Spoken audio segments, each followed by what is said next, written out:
Good evening. I'm Alan Armbrust. I'm an architect with STR Partners.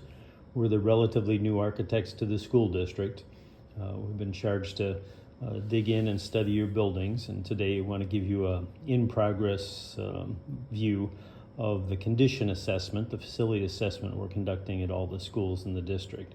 Really give you a snapshot of where we are, recognizing we still have work to do. Let's start with Fairview and Lions Park. These are the same school. The district at the time built the same school and just changed the orientation, which is a very effective technique and a good way to really be economical. Those buildings are in good condition, recognizing even still they're almost 30 years old. Moving on to Westbrook and Lincoln, a more complicated story here. Westbrook is for the youngest students and was done in the 60s. Lincoln, 6th, 7th, and 8th again, and then really multiple additions over time, and we'll take a closer look at that in a little bit. This slide is a graphic representation of really the timeline of your school facilities. I think this is actually pretty revealing. As a fellow resident, even I'm surprised that Fairview and Lions, which I consider the new schools, are still 30 years old. It's really kind of amazing to keep that in mind. And we'll take a closer look at Lincoln later. But looking at Westbrook, again, built in the 60s, and recognizing how old that is. But it's in pretty decent shape, and we'll look in more detail with that in a little bit. Just a little bit about the schools and the way Illinois views schools and school buildings. Every school district is required to have an architect. The main goal there from the state's perspective is to make sure the buildings are safe. There's specific tools and rules that govern what they call life safety, again, maximizing the safety of schools. Kind of day-to-day sort of things and regular for school districts is maintenance and repair, really keeping your buildings in good shape and trying to maximize their useful life. But recognizing schools change, education has certainly changed, and part of our charge is to really accommodate that change in the physical environment. Often this is things like state mandates, changes in curriculum, state rules, and then one impending rule that's going to have a significant effect on almost every school district in Illinois is the requirement to have full-day kindergarten. A lot of districts just don't have space, and I'd probably include Mount Prospect in that category. Then we kind of changing curriculum. It's amazing to think how much education has changed. We really see that across the board, but really middle school education has probably changed more than any other piece of K-8 education. Certainly we do additions to schools and rarely build new schools. It's a pretty rare occurrence for school districts because they are just so consistent and so stable. Probably one of the most important things we perform for school districts is studies. In reality, sometimes the information we provide is the most important thing. Our goal is to provide quality information to make informed decisions. Again, recognizing school districts are always changing, so we want to try to stay ahead of this as best we can. Kind of related to that is assist with grants. Periodically, the state and federal and other organizations have grants that the school district can take advantage of, and we aggressively pursue that. And that's a consistent message from the board and the administration, is to really bring any available grants to their attention and position ourselves to be successful with that. A little snapshot about us. We are school architects. STR has been around for 55 years, and the vast majority of our work is for schools. Some nearby schools, certainly 214, Arlington Heights, Morton Grove, Killdeer, some similar to you, some larger, but it really is the core of our practice. What we're doing for the district currently is we're doing a series of studies. So the district-wide condition study, which is our overview here today. Then looking at full-day kindergarten options. Really, where can those classrooms be? Where is the best place for them, both from a financial point of view, a curriculum point of view, and an operations point of view. And then we're also looking at Lincoln's capital improvement study. Lincoln is a large building. There's certainly needs of any middle school this size, and certainly one of your age. Additionally, we're looking at some impending renovations at the learning centers at all the elementary schools. So let's take a look at Westbrook here first. Westbrook is a pretty straightforward building. Probably the most unusual thing is that it's 2 levels. Very unusual for a building that specializes in smaller children, because basically the state law requires you to have students exit out on grade. In other words, not have to go through stairwells to get out. This makes sense with managing the smaller children. Westbrook has done it in an unusual way of being a split level. So on the west side of the building, you can exit out on grade directly, and then on the east side you can too, but at the lower level. Very unusual setup. So Westbrook is a solid, straightforward building. Certainly has some needs. It's predominantly a brick building with window infills. It's in solid shape. There's certainly a tuck pointing and brick maintenance to be done, rough work, but in general it's in pretty good condition. I think perhaps one of the things that is easy to forget about Westbrook is that it currently has some mobile classrooms. On the north side of Westbrook, there's 2 mobile classrooms, one that houses the art students and the music students.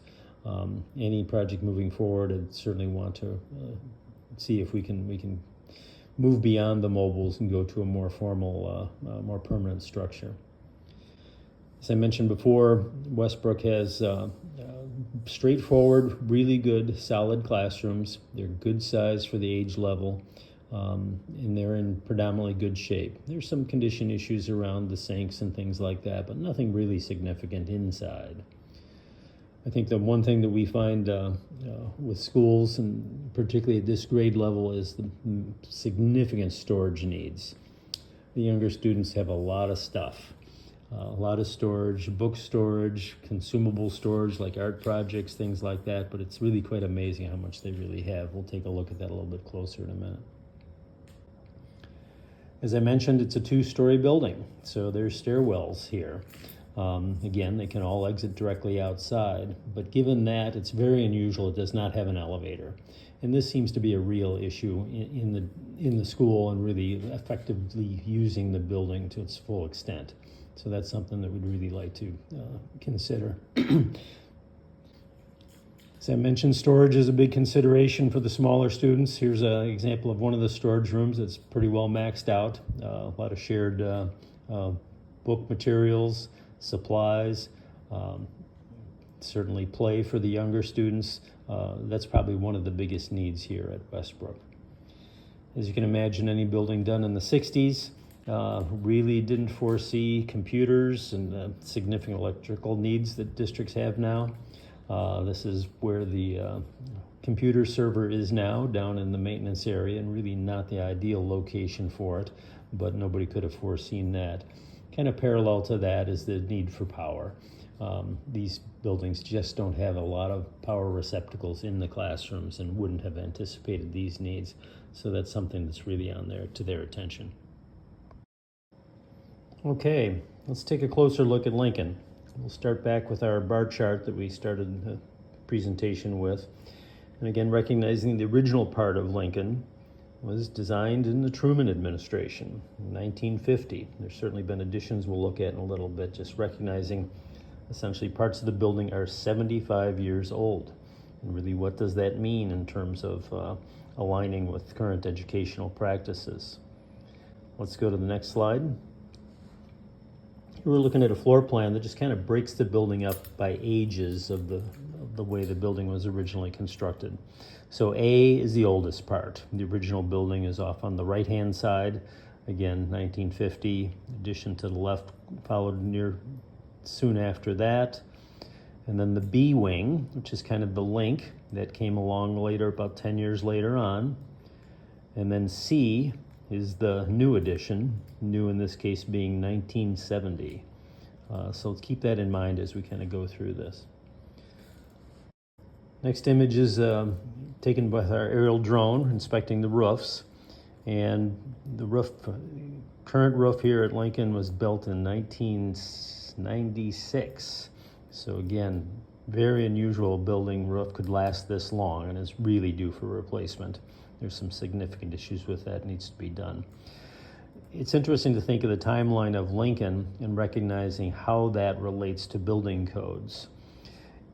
In Illinois, school buildings are required to be up to code of when the building was built. So each wing has to align with the building code that was in effect at that time. There's some safety exceptions to that, but in general, that's the way to think about it. So keep that in mind as we go through Lincoln and some of the relative age issues. So the roof, it's really not quite as simple as just replacing the roof surface. Building codes, again, change over time. The energy code really comes into play here. When Lincoln was built, and even the new wing here at Lincoln, the energy code required only a couple inches of insulation. Now, this is one of those codes that we do need to comply with. It requires almost 12 inches of insulation. So certainly we have to take off the roof, put on the insulation, put the roof on top of the surface.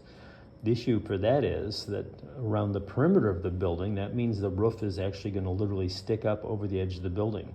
So we're going to have to address that and build the walls a little bit higher. So what starts as a large but straightforward roofing project really becomes significant. And this picture here is the image of the original part of Lincoln. So this is the 75-year-old piece here right on the eastern corner. And again, this is the A wing, so it kind of spans across that to the gym on the west side. It's a predominantly masonry building, so as you'd expect, masonry requires attention over time, and particularly the north side of the gym here is in poor condition. We really need to tuck point that in pretty quick order. It needs attention and needs it pretty soon. The brick is slightly different between the A, B, and C wings.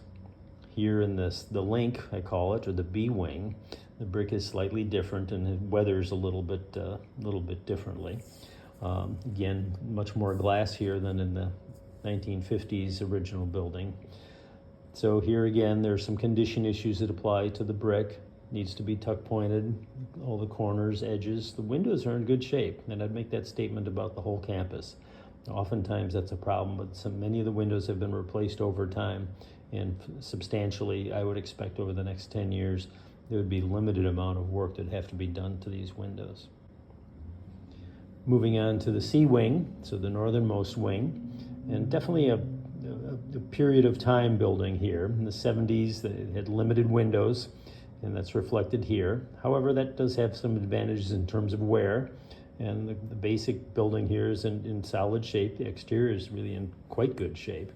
There are some limited condition things that need to be addressed, but not as much as you'd expect. One of those in the C wing are the window sills. Again, they're all brick, and these are original. They have not been addressed at all since the 1970s. So we do need to do some work and tuck point those window sills, but it's amazing, given the relative scale of the building, how little work is required at the exterior of the C wing, with the exception of the roof. Like we saw at Westbrook, things that you couldn't have possibly foreseen designing a school in the 50s.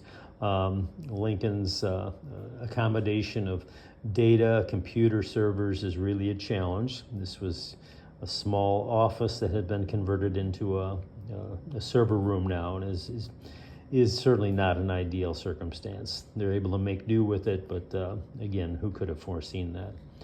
Related to the data issues are electrical. Again, just not as much electrical need in the 50s as today.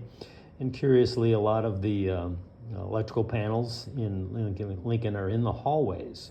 We generally try to keep those out of the way of the students and avoid that attention.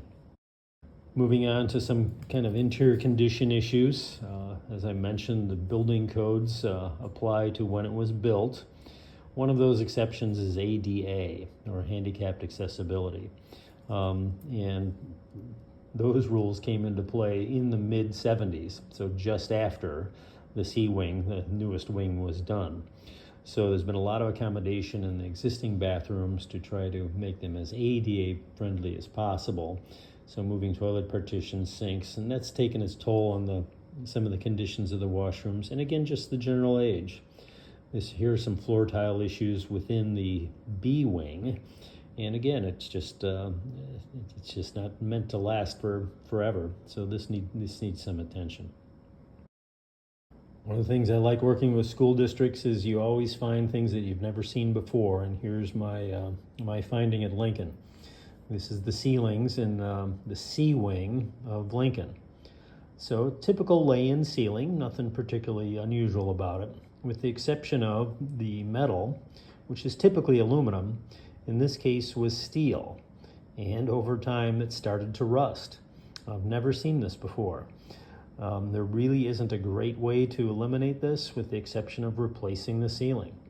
The rust is relatively extensive on the eastern side and kind of fades and is less impactful on the west. But again, they're all done at the same time, done at the 70s, and this is going to have to get replaced. Moving on, it's always a little hard to remember in public schools, but the doors get so much use. Literally, there are some doors in Lincoln that probably get opened 1,000 times a day. We make the point of specifying very heavy-duty doors and very sturdy hardware, but again, over a course of years and this much use, they take a beating. And some of this needs to be maintained and replaced. Nothing unusual, pretty standard in the school world, but something that needs to be done. Here's what a 42-year-old boiler looks like. This is in the lower level of the original wing of Lincoln. It still works. It's really due for replacement. Probably should have been replaced a little while ago, but this really has definitely come to the end of its useful life, so it's something we need to address. Like we mentioned at Westbrook, no one could have foreseen the electrical needs in modern school buildings, and both from a capacity point of view and in classrooms. There are some classrooms that literally only have 2 or 3 or 4 outlets, which a class of 26, 27 students, instructors, with the use of laptops, computers, and support equipment is a real challenge. As I mentioned, when the new wing of Lincoln was done in the 70s, the ADA was not an issue yet. Those laws came into play about 5 years after the northern edition of Lincoln was finished.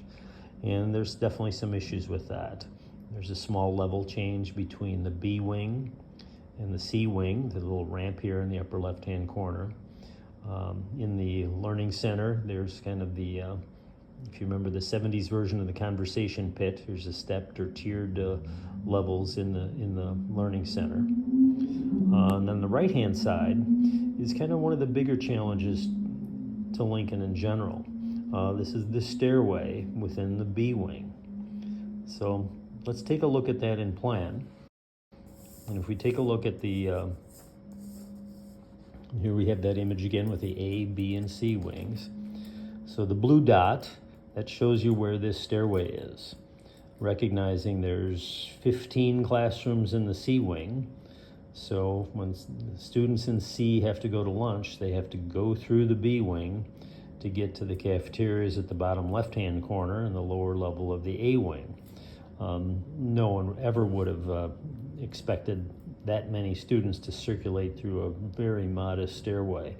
Everyone has to come from C on the lower level and come up those stairs all at once. It's a real issue. With middle school students, we really do find stairways and bathrooms are really the heart of most behavioral issues with schools. So in conclusion, Lincoln has served Mount Prospect very well. As a graduate, I can speak with that with some authority, but I would have to confess I was really surprised that the floor plan is essentially exactly the same today as when I graduated in the 70s. So thank you very much.